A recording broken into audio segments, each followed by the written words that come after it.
Mechanism of hydrochloric acid secretion. ये process parietal cells के अंदर होता है जो स्टमक की गैस्ट्रिक ग्लैंड्स में मौजूद होती है, खास तौर पर फंडस और बॉडी रीजन में। पैराइटल सेल्स का काम सिंपल नहीं होता। ये सेल्स एक कम्प्लेक्स मैकेनिज्म यूज करती है जिसके जरिए हाइड्रोजन आयंस और क्लोराइड आयंस को स्टमक की ल्यूमेन में भेजा जाता है, जहाँ ये मिलकर हाइड्रोक्लोरिक एसिड बनाती है। तो चलो इस प्रोसेस को स्टेप बाय स्टेप समझते हैं।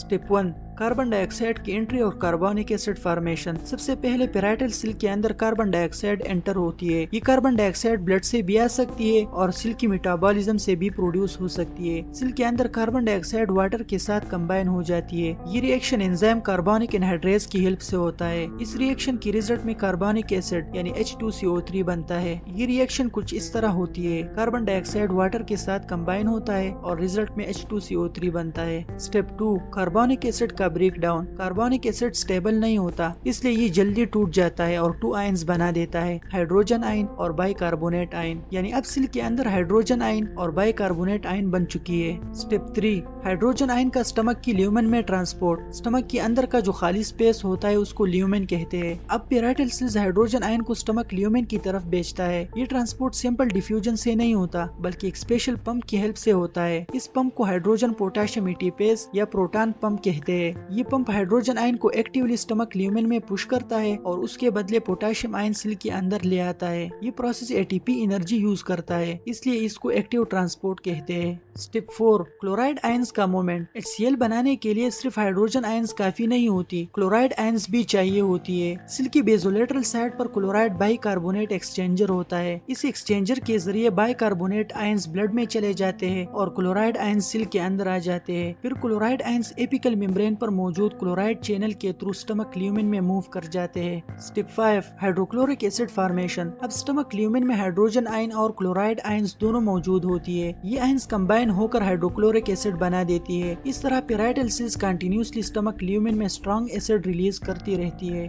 Step 6, alkaline tide. जब बाइकार्बोनेट आयंस ब्लड में रिलीज होती है तो आरिजी तौर पर ब्लड का पीएच थोड़ा अल्कलाइन यानी बेसिक हो जाता है। इस फिनोमेना को अल्कलाइन टाइड कहते हैं। ये इफेक्ट स्पेशली खाना खाने के बाद ऑब्जर्व किया जाता है। Summary of the process. अगर पूरा मैकेनिज्म सिंपल वर्ड्स में समझे तो पैराइटल सेल के अंदर कार्बन डाइऑक्साइड और वाटर मिलकर कार्बोनिक एसिड बनाती है। कार्बोनिक एसिड ब्रेक होकर हाइड्रोजन आयन और बाइकार्बोनेट आयंस प्रोड्यूस करता है। हाइड्रोजन आयंस प्रोटॉन पंप की हेल्प से स्टमक ल्यूमेन में जाती है। क्लोराइड आयंस भी क्लोराइड चैनल्स के थ्रू ल्यूमेन में एंटर होती है और ये दोनों आयंस मिलकर हाइड्रोक्लोरिक एसिड बना देती है। इसी मैकेनिज्म की वजह से स्टमक का एनवायरनमेंट बहुत एसिडिक हो जाता है, जो डाइजेशन के लिए बहुत जरूरी है।